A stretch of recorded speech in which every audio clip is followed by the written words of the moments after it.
Bagamat naiintindihan ng manager si Nita ay hindi naman niya pwedeng hayaan na hindi ito magbayad sa kanyang pagkakautang.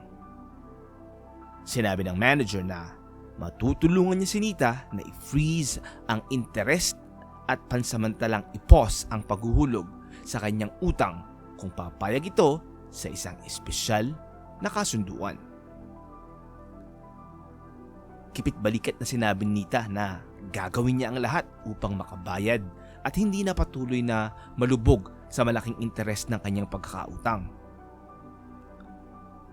Sinabi ng manager na kailangan lang niyang kaibiganin ang isang dalaga na anak ng may-ari at gawin ang lahat upang sumaya ito.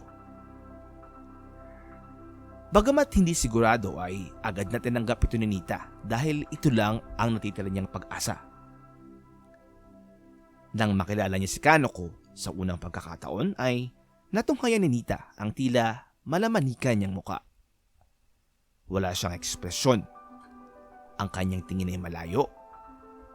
Bahagyang nakabukas ang mga labi na parang walang pakialam sa kanyang kapaligiran.